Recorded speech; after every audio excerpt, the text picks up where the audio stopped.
A thumbs up. You good. Awesome. Okay. So you can observe a lot just by watching. Yogi Berra said that. Rationale and strategies for improving direct observation, quality, and frequency. And as I get started, I have no conflicts of interest to disclose. I thought before just jumping into my goals of the talk, I would just share with you a little bit about how I got interested in direct observation and feedback. And so my interest in this began more than 25 years ago. This is my graduating internal medicine residency class. I tell the medical students there was color photography at the time that this was taken. I am that person in the back row right up there. But as I was finishing residency and about to start fellowship, I had a lot of doubt about whether I was clinically competent. And we didn't talk about imposter syndrome 25 years ago, but in hindsight, I had a hefty dose of it.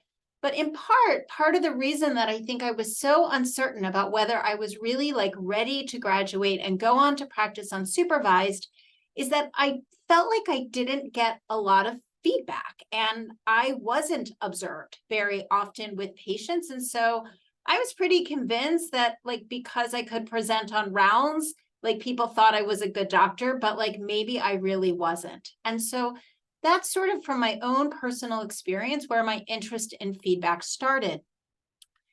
I quickly realized that in order to get good feedback, particularly as it relates to how you are with patients, it means somebody needs to be watching you with patients.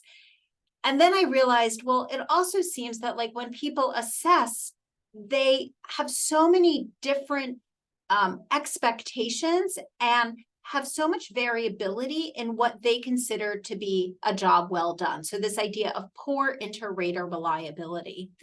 And so then this led me to kind of question, well, why is it that when learners are being assessed, why is it that assessors have so many different definitions of what is excellence and what is competence? And that's really what launched me into the research that I've been doing over the past 20 plus years. So my research first began with just trying to understand how do faculty pick their ratings when they're observing learners with patients.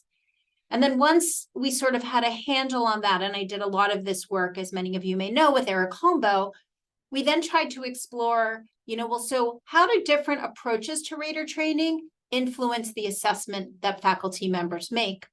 And then once we thought we had a handle on what might actually drive better assessment, we most recently did a randomized controlled trial looking at rater training to improve the accuracy and specificity of assessments, particularly narrative assessment. And I'll come back to this a little bit later in the talk, but all of this really comes from, I personally wanted more feedback.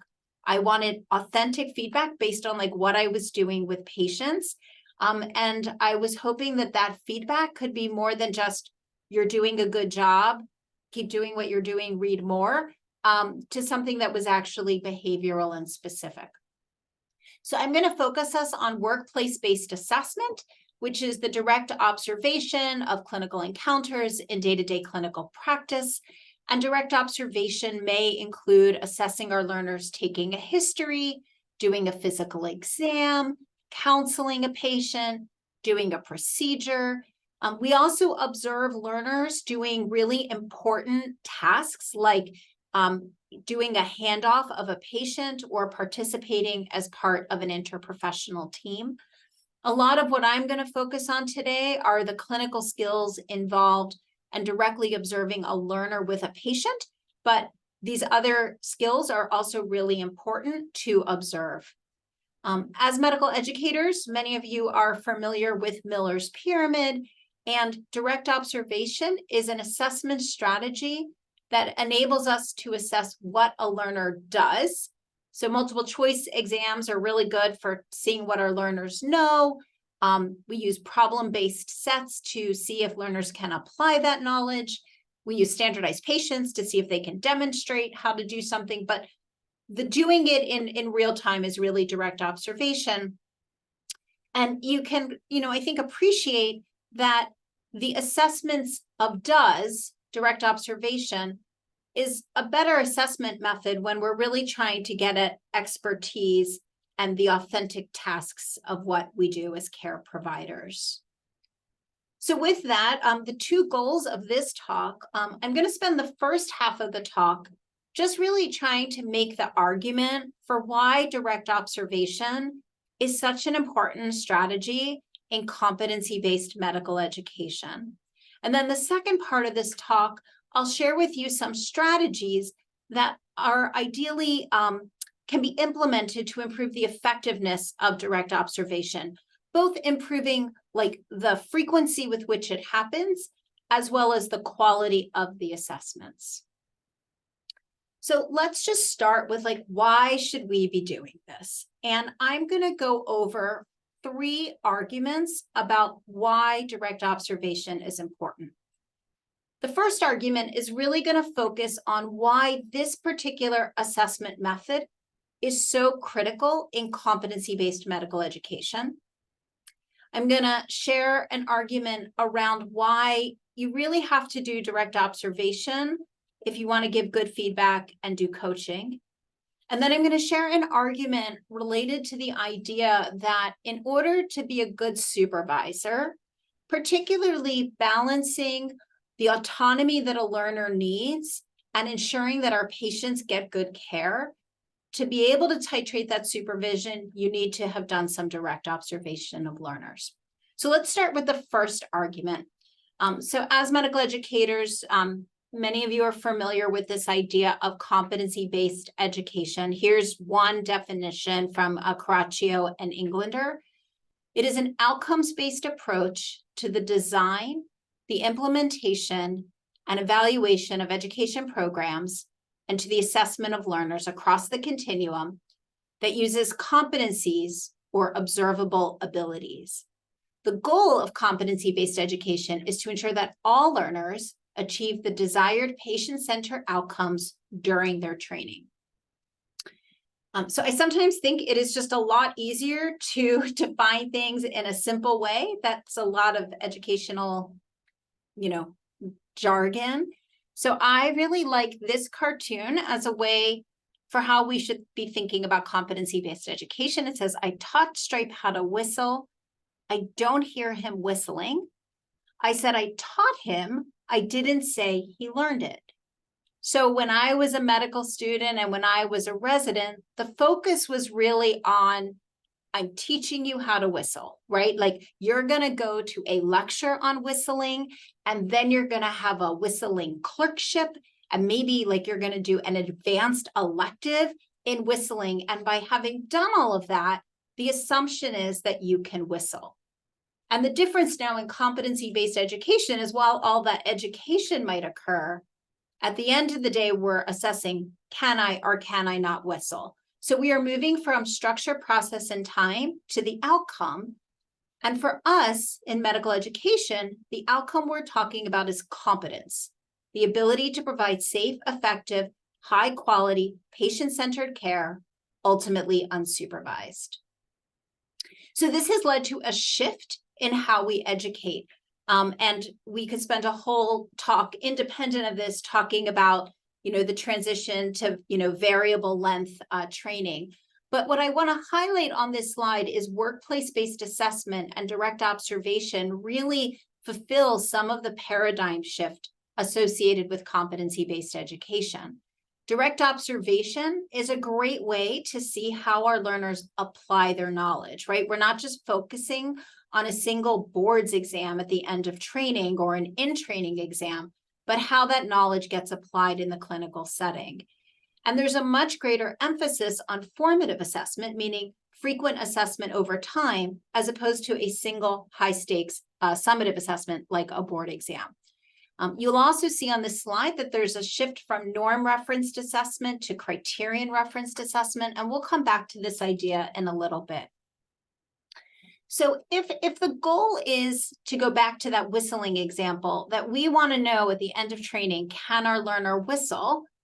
Then we have to observe our learner. And good assessment requires that we don't just observe the learner one time, but we observe the learner in multiple contexts ideally with multiple observers. So maybe I'm observing the learner whistle and Rena's learning the observer whistle, and one of you is observing the learner whistle. And we're looking at whistling in different contexts, like maybe indoors and outdoors. And then the idea is that if we have enough of these observations, and each observation is like a piece of the puzzle, we can put the pieces of the puzzle together, and through that, a picture emerges of competence. And we don't have to have every single last piece of the puzzle to know what this picture is saying. And then we then can take all of that, and we can then make a defensible entrustment decision that this learner can go out and whistle unsupervised. Because if you look at this version of Miller's pyramid, at the very top of Miller's pyramid is, can this learner be trusted with the future care of patients? In light of the importance of observing clinical skills, I think it's helpful for us to take a step back and just ask ourselves, what is the state of clinical skills? And over decades, there has been, research that has shown that there is a wide variability in graduating students' clinical skills, either measured during their 4th year of medical school or when they've started internship.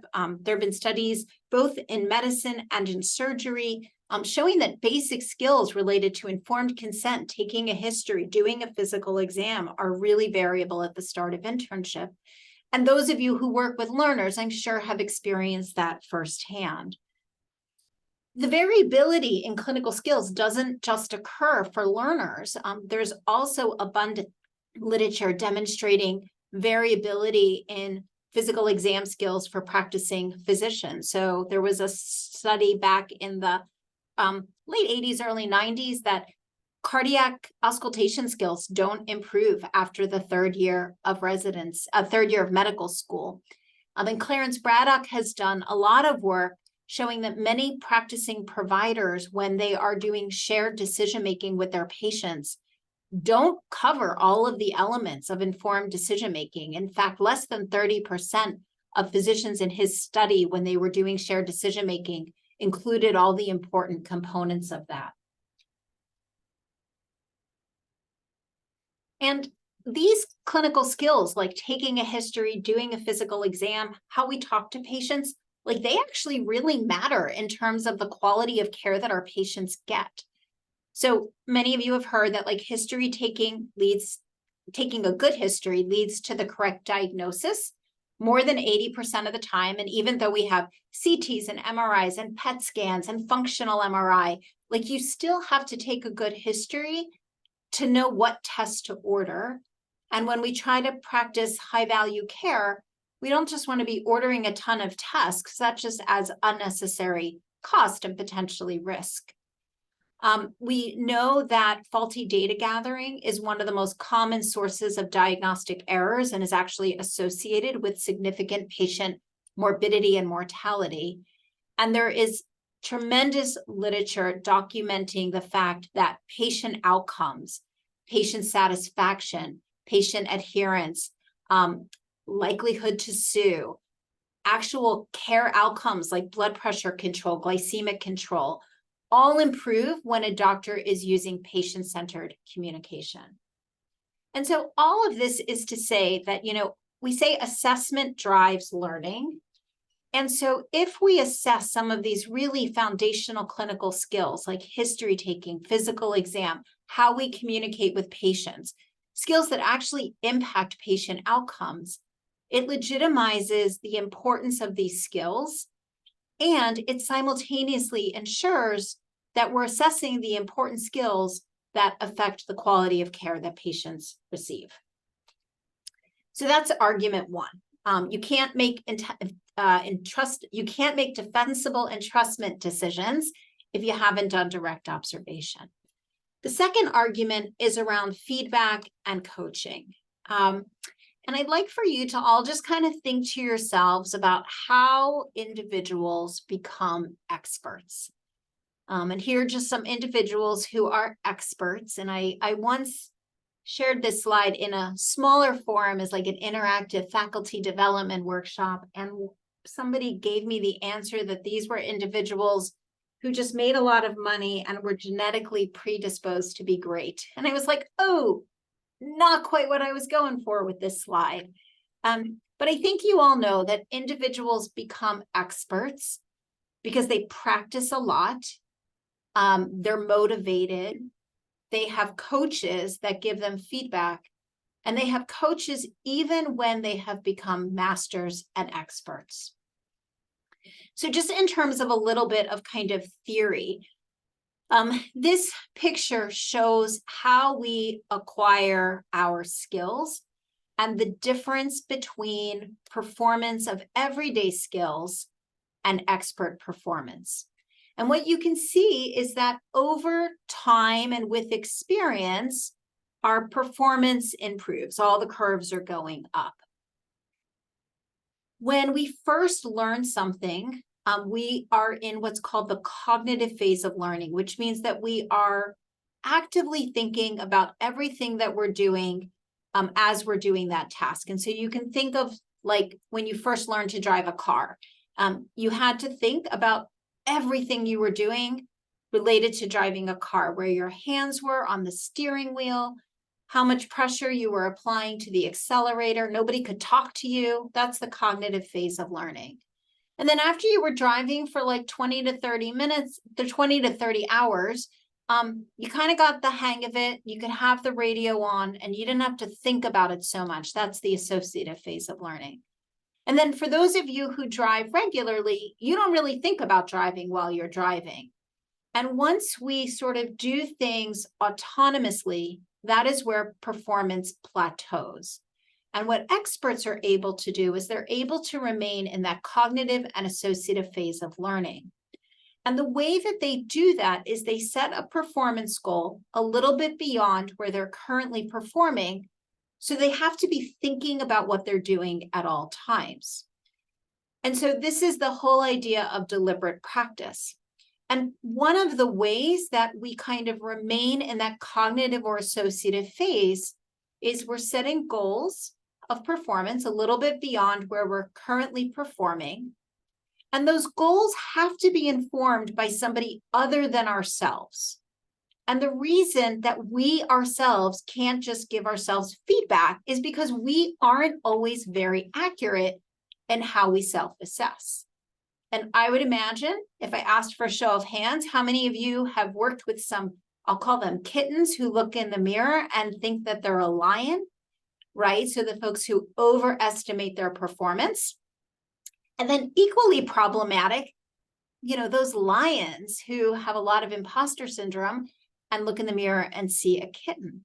And both of these are problematic because if you're not accurately self-assessing, you're not setting the right learning goals to help you to improve. In order to be a good coach, you can't be 4 rooms down the hall, right? So Michelle Kwan wouldn't have made it to the Olympics if her coach sat in a coaching room and then she would practice on the ice for 20 minutes and then walk down to the coaching room and describe how her triple axel was.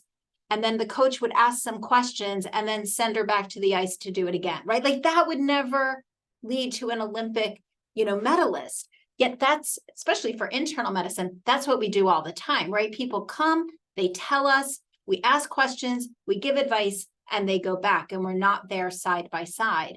And so it's really hard to be a good coach and give good feedback if you're not actually doing that direct observation.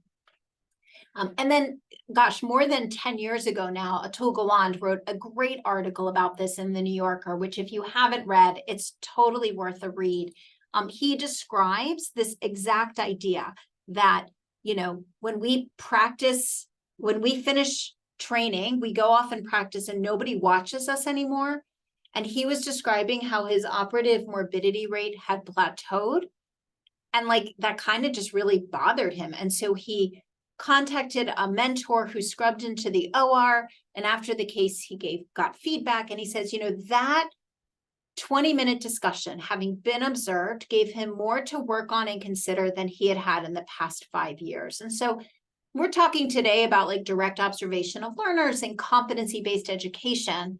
But I would argue that for all of us, from a continuing professional development perspective, if our goal is to always be improving, then we need informative feedback from others. And that informative feedback needs to be based on observation of authentic tasks and not just proxy one-offs. And then my last kind of argument for why direct observation is important gets to this idea of how we supervise learners. And so this is one of my favorite learning theories, I think, just because I like the sound of the name Vygotsky's zone of proximal development. But for those of you that aren't familiar with this learning theory, it sort of identifies 3 spheres of tasks. In the very center are tasks that are called the too easy zone. The outermost ring are tasks that are too hard.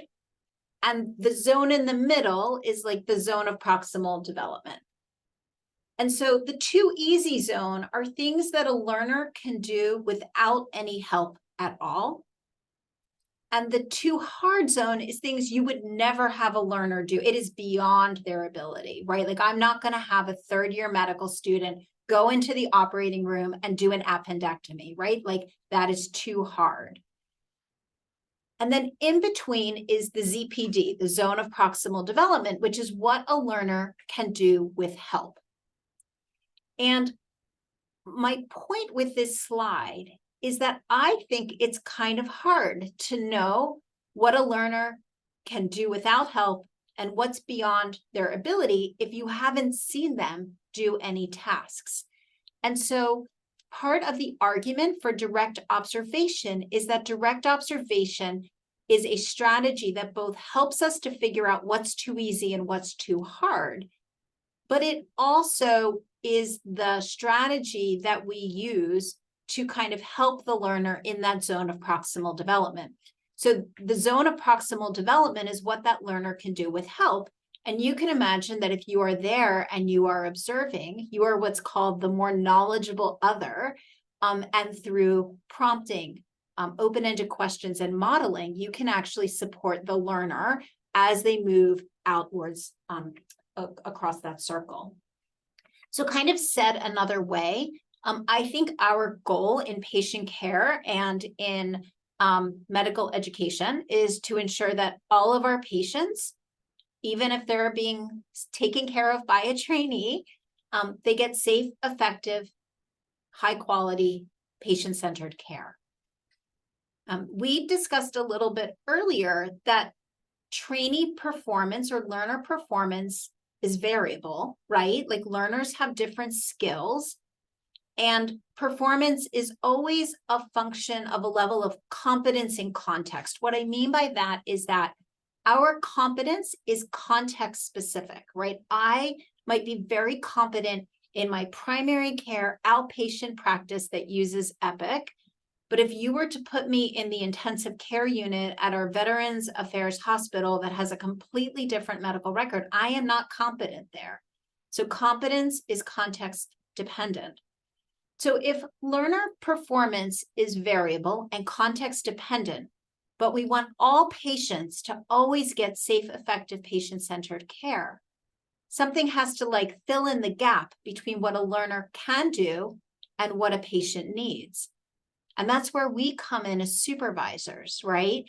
So in order to know what is that piece that needs to be filled in between what the learner can do independently and what a patient needs, that has to be informed by, I think, direct observation. Because if you don't observe learners, there's a risk that one of 2 things could happen. One possibility is that you under-supervise and the patient potentially doesn't get the care that they need. The alternative is you over-supervise and micromanage, and then that can get in the way of the growth of the learner's skills. So I think that if you want to make good decisions about how much supervision a learner needs, it requires direct observation. So that's sort of my whole soapbox for why we should be doing this. And what I'd like to do is transition in the last part of this talk to some of the strategies that hopefully can enhance the effectiveness of direct observation. And I'm going to go over 4 strategies. These are like when you ask faculty, what are the biggest things that get in the way of doing direct observation? These are 4 of the ones that come up most often. So finding time to do observation is always the number one thing that everybody says, no matter where I present, no matter what discipline, it's like not having enough time. Another barrier that comes up is like feeling really uncomfortable that we're like doing this to learners, and people talk about the fact that it's like anxiety provoking and people don't like to be observed. Faculty feel uncomfortable, like they're getting in the way of that learner-patient relationship, and that's a big tension. And then it often comes up that just how to do this well is kind of problematic, and that the quality of workplace-based assessments is poor. And if you look at the literature, and I have a slide on this in a little bit, despite the importance of direct observation in competency-based education, there are a lot of validity issues associated with it, which we'll touch on. So I'm going to tackle time first, because if you can't find the time to do direct observation, then we don't even have to talk about how to improve the quality of the observation. So we first just have to get in the room and figure out how to be doing this. And the biggest mistake I think that folks make is that they believe that direct observation is watching the entirety of something. Like, I'm going to watch an entire history and physical exam and watch somebody talk with the patient, or I'm going to watch the procedure from start to finish. The reality is that most of us do not have time for that, but we can watch for a few minutes at a time and get a lot of information. Like, you would be amazed at how much you could observe in 2 to 4 minutes of watching a learner. And if you think back to that slide of all of those like observation pieces of the puzzle, it's actually more important to sort of observe multiple times for a few minutes than to just for an hour and a half watch one time and one time only. Again, because competence is context specific. And so I would encourage you to think about like where you practice, and think about like what are some snapshots, 3 to 5 minutes of observation that you could do, where those observations can help the learner, meaning it's a skill that like, it's really, it can be a challenging skill to do. So your presence there could actually be beneficial to the learner. And maybe even your presence there is helpful to the patient, being present for like a goals of care discussion or a discussion around the need to start insulin. And the key is to make these observations about authentic clinical work. So having the team come in pre-round, see their patients, and then say, okay, I'm going to go back and watch you take a history on a patient you have already taken a history on today. That is just awkward for everyone. So you want to focus it on authentic clinical work. I like to think of, I'm somebody who had twins. I mean, that wasn't anticipated, but it was very efficient. So I'm always like for efficiency. And I like to think of how can I make my snapshots count twice? Like, how can I observe a learner with a patient and it doesn't take additional time? And so an example of that might be, I don't do inpatient anymore, but when I did, I would come in early, and with the intern, maybe I go see one patient with the intern. I can observe history, I can observe physical exam, I can observe counseling. It's pre-rounding, so it's usually not a very long encounter. And I've already seen the patient for the day. We talk about the plan, so we save that time later on. That's an example of a 2-for-1. And then a 3-for-1 is where like it saves time and maybe my presence there actually helps the patient. So I like to give the example for this one of in the outpatient setting. A lot of our residents, would benefit from some additional practice with their musculoskeletal exam.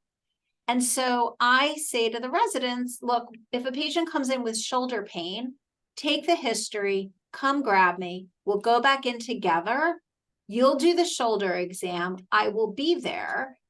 And it saves time because I can see the shoulder exam It saves the time because they don't have to present the exam, and then we can figure out the diagnosis right then and there.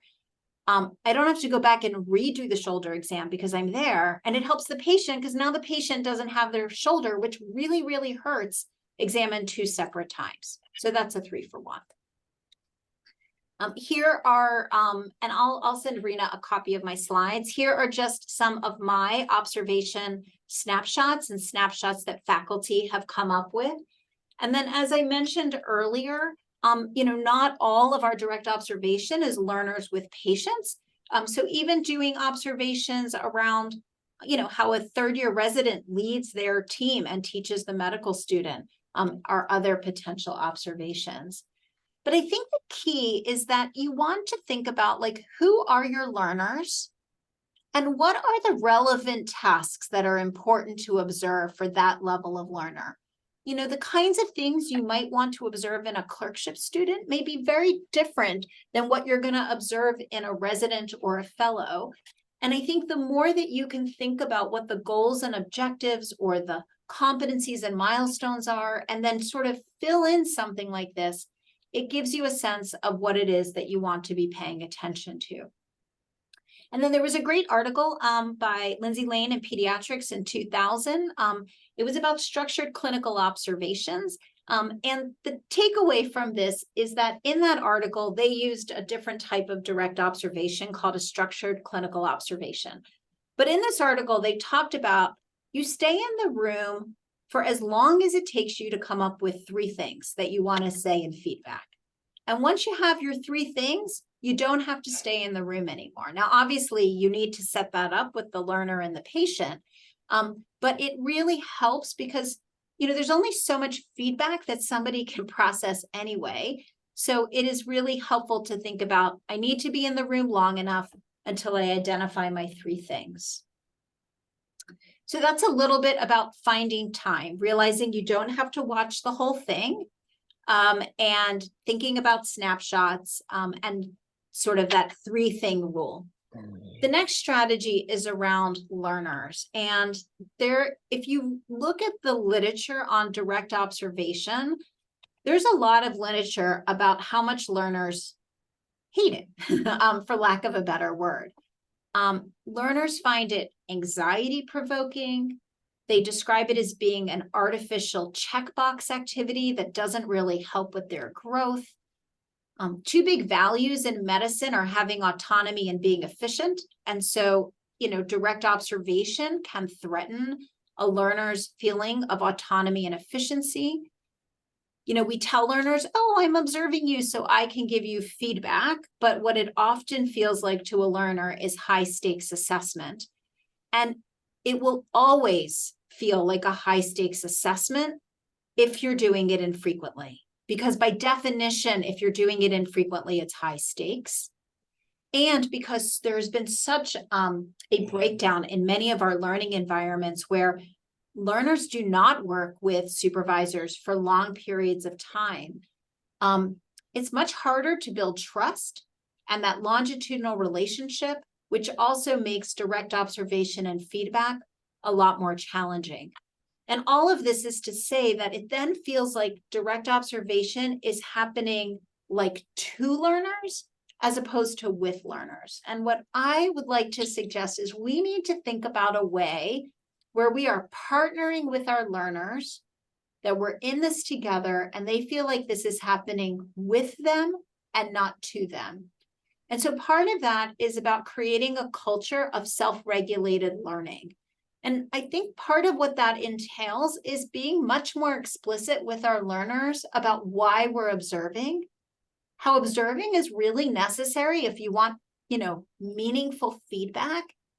And using like the coaching analogy with music and sports, like you can't become a master if somebody hasn't observed you in these core skills. But the second part of that is recognizing that our learners, although we don't always self-assess perfectly, most of our learners do know what they can and cannot do. And they know what they need to work on and what they need to get better at. And I think we need to do a better job of creating a culture where we are encouraging our learners to set goals. We give them examples of skills that are areas in which they should be setting goals. And then it should be based on their goals that they identify, that we're observing that performance and providing them with feedback, because there's much greater buy-in to that than if we just sort of observe things that they don't want to be observed doing. And then the last piece of that is that we have to figure out ways. I mean, some people argue it's never authentic because you're in the room, but we do know that, our learners tried to show us their best selves, but what they really need feedback about is their authentic selves. And so I sort of say to learners when I do observation, I would go in and I'd watch learners in clinic, and they would take their chair up to the patient. They didn't log on to Epic, and they took the whole history without using Epic. And I'm like, there's no way that you do that when I'm not in the room. And that's not helpful, because what the learner really needs, you have to use Epic when you're seeing a patient. You'll never get through your day and your charts. The question is, are you using it in a way that's patient-centered? And so really what I try to tell learners is I want to see your shortcuts, right? Because the goal is to see whether those shortcuts are appropriate or not. And so this really gets to the idea that we have to make sure that we are promoting a growth mindset with our learners. And this is really hard because we talk a lot about this, and the reality is I think we have a very performance-oriented culture. But the more we can try to have our learners show us what they can't do so that we can help them so they can do it, that is much better for our learners, and it's ultimately much better for our patients. All right, so we've talked about finding time. We've talked about part of activating learners is creating a culture of self-regulated learning, growth mindset, and most importantly, having learners identify what it is they want us to be observing. The third thing is just a little bit about how not to get in the way.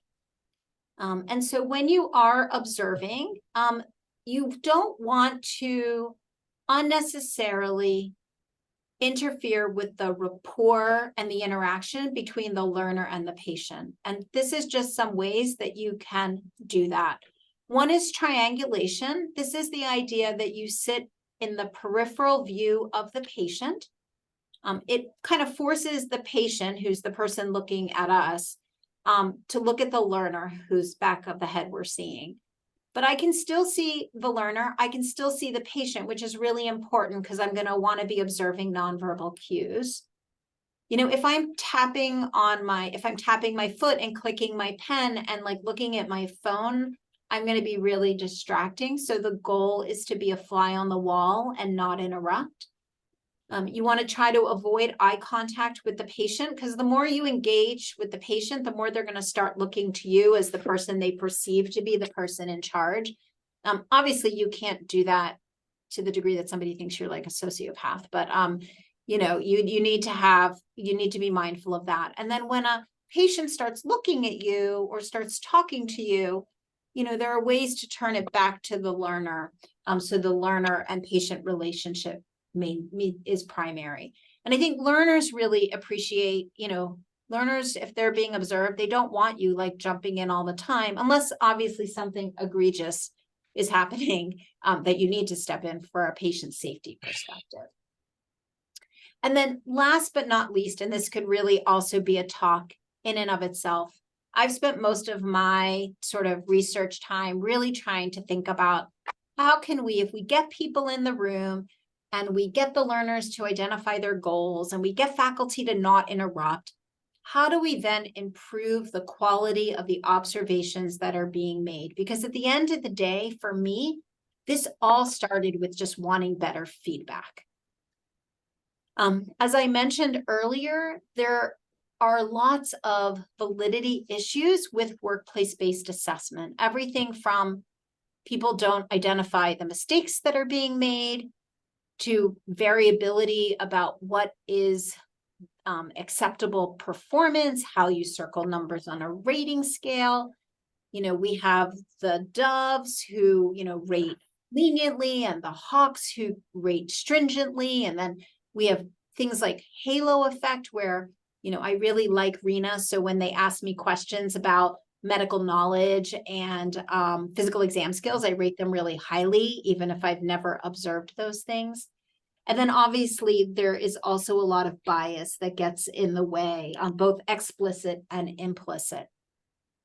There are camps that argue that this variability isn't that problematic. Like, it's good. We get lots of different points of view, and lots of different points of view is beneficial. And Eric Holmbo and I, who have done some work in this area, I think we see it a little bit differently. And so just to kind of walk you through this, if you think about care, and I'm going to use the example of putting in a central line.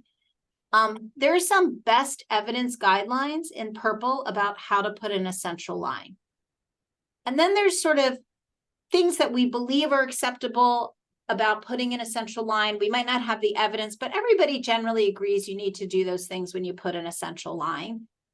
And then we sort of move out to like things that are maybe questionable. And then there's things you just do not do, right? Like it would be wrong if you did that when you were putting in a central line. So now let's imagine that we're observing a learner. We have two faculty, faculty 1 and faculty 2, who are observing a learner putting in a central line. And you can see in yellow that that learner, when putting in the central line, did some best evidence care, some acceptable care, and then they also had some care. They did some things putting in that central line that were unacceptable. Faculty 1 picked up some of the best evidence care, some of the acceptable care, but completely missed the mistake, the unacceptable care that the learner did. And you can imagine if only faculty member 1 was interviewing, that's a problem for the patient.